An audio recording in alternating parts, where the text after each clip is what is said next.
Hey you guys, it's Peter and welcome to my channel, Peter's Movie Reviews. And today I want to talk about the trending top 10 Netflix true crime movie, Evil Influencer, the Jodi Hildebrandt story. Okay, so some of you might be wondering why I am covering true crime over here on my movie channel instead of covering it over on my TV channel, which is linked in the description box below. So for those of you that do not know, I have a TV review and reaction channel called Peter Watches TV, and over there I heavily cover true crime documentaries. Every new true crime documentary that comes out, I typically cover over there. I have a list of like 10 that I want to watch right now. But I recently decided that for the true crime documentary series that are 2, 3, 4 plus episodes, I am going to keep reviewing those over on my TV channel.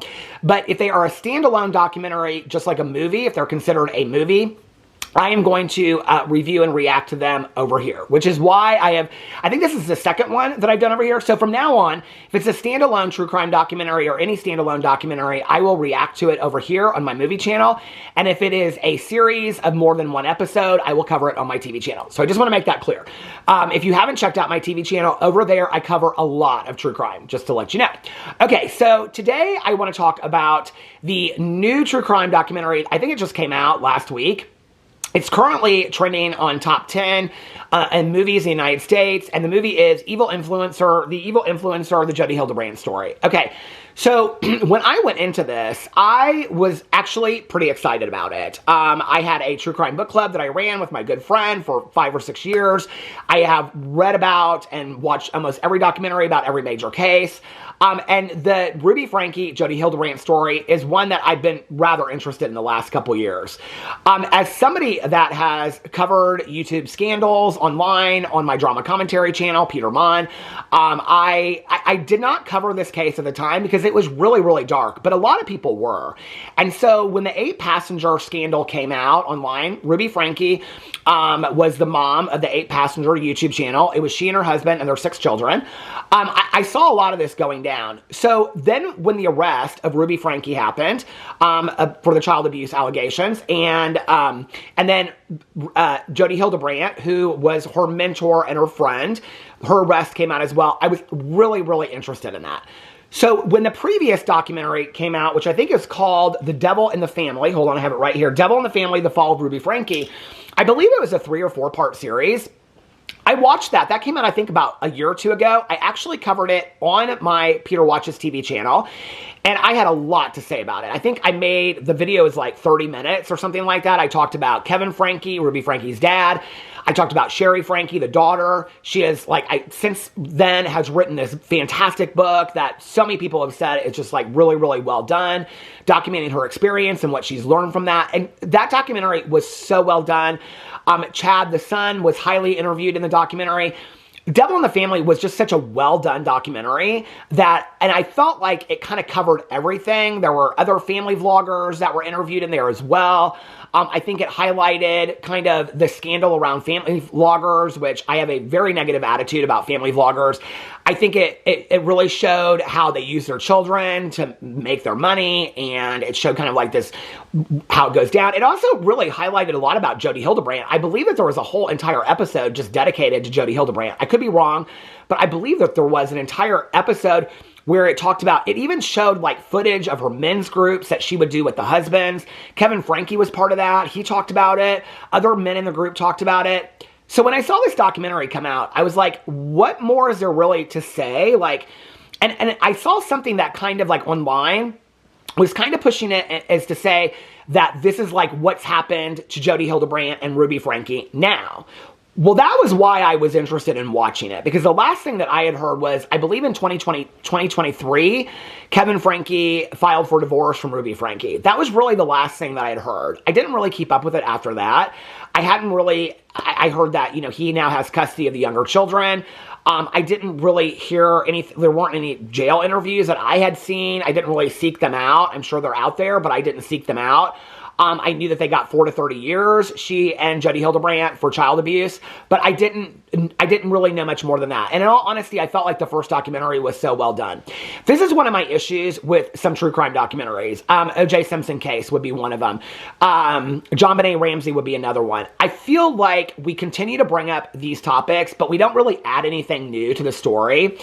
And as somebody that loves true crime and loves to watch true crime and loves the cases, I also have mad respect for the victims. And I think that the honoring of the victims is really, really important.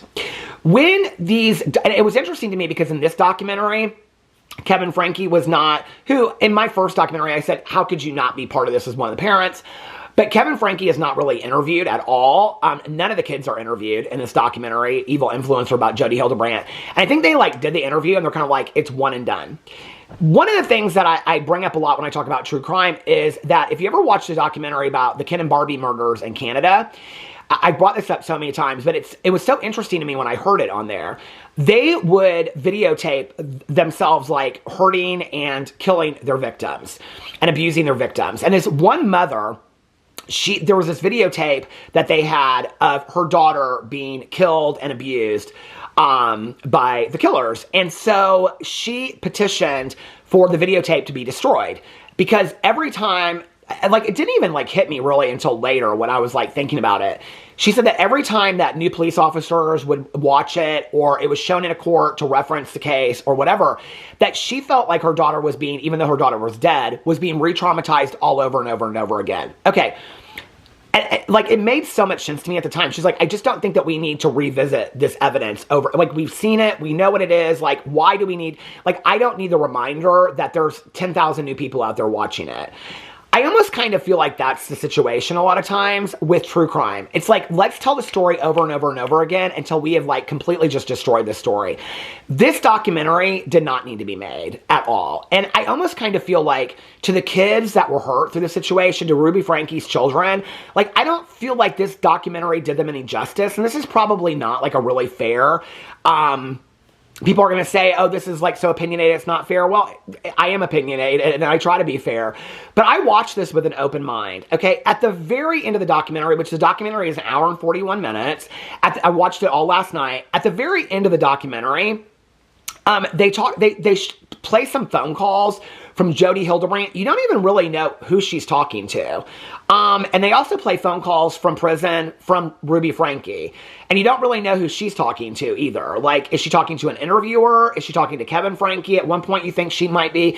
They don't really put the context in it. They just play the telephone conversations. But then they don't really say, at the end of it, they just say that, Ruby and Jodi each got 4 to 30 years, blah, blah, blah, blah, whatever. When they're up for appeal, all that kind of stuff, and that Kevin Frankie filed for divorce. There's nothing new to it. In fact, the police officer, who I absolutely adore, this woman, female police officer that was first on the case, and she was in charge, she's so fantastic. If she was a character on a TV show, I would watch every season of that TV show. I love her. I love this police detective. You can tell she cares so deeply, and she is so passionate about what she does.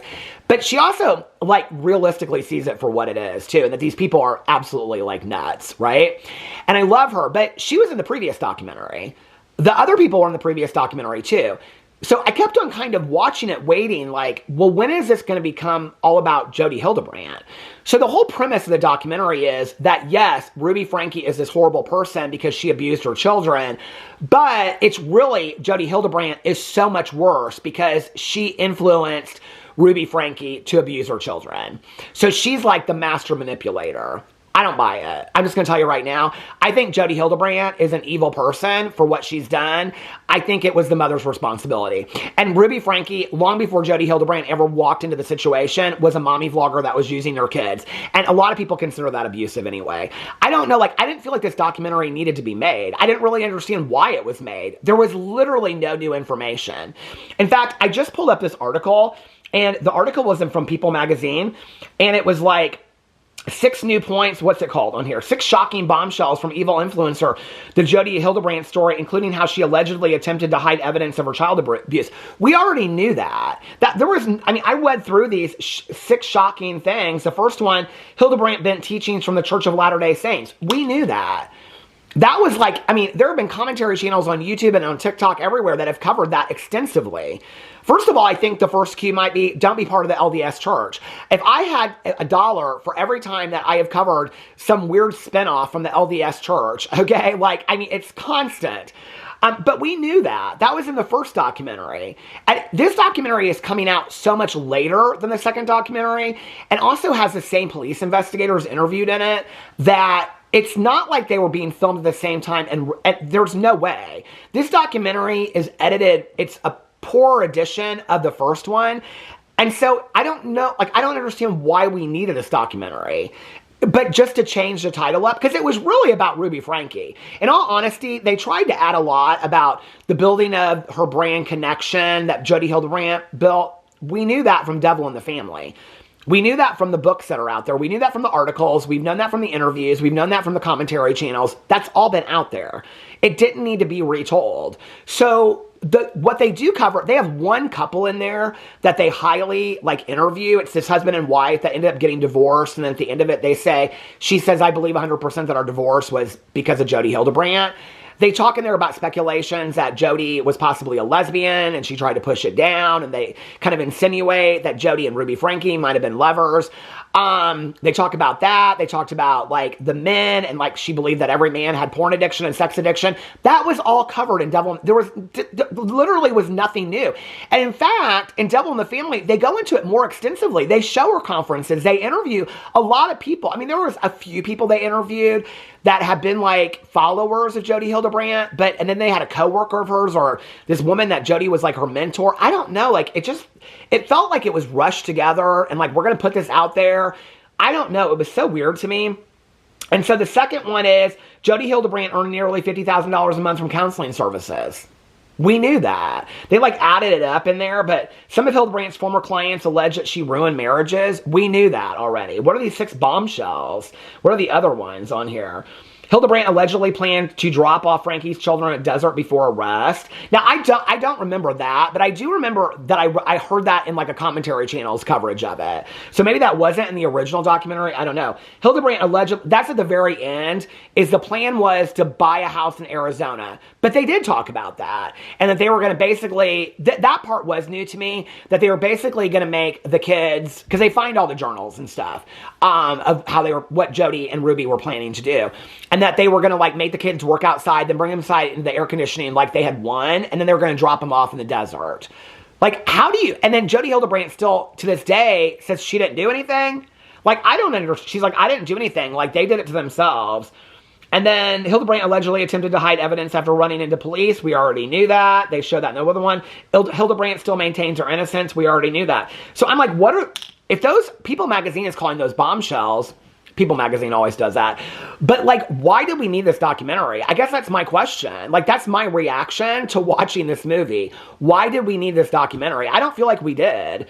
And to be honest with you, if I was a family member, if I was one of the children of Ruby Frankie and I was watching this, I would be if there's no new evidence and you're not showing anything that's going to be healing for us or growing or is going to educate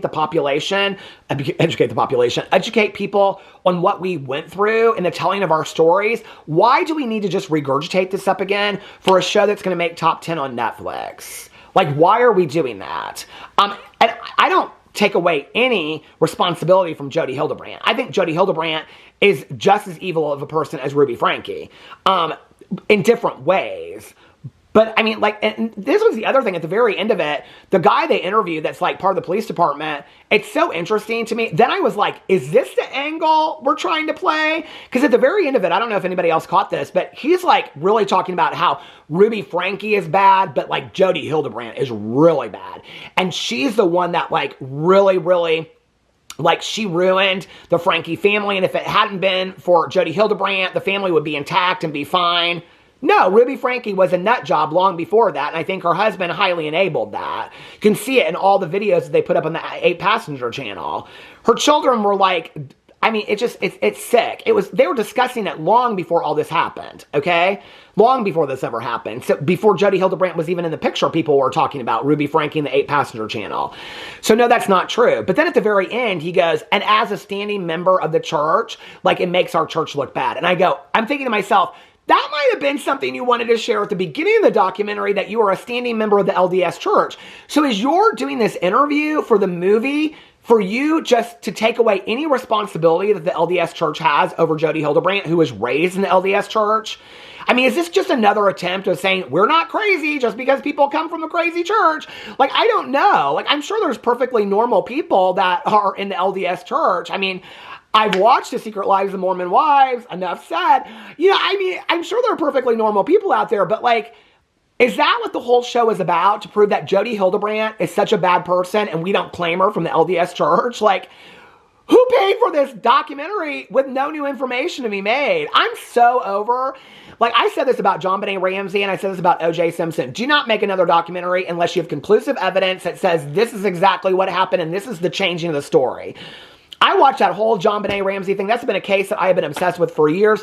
I watched that JonBenet Ramsey. Now they're coming out and saying her dad's got, there's new things that DNA, they never tested for DNA. How have they in almost, I mean, that was about, I was in my 20s when that happened. I'm in my 50s now. How in 30 years are they still finding stuff they never tested for DNA in that JonBenet Ramsey case? Okay? At this point, why is John Ramsey not suing the state of Colorado? Like, for me, it's buffoonery. Or is it just that they're pumping a new true crime documentary? We don't need another one. We need evidence. We need work done to honor the victims.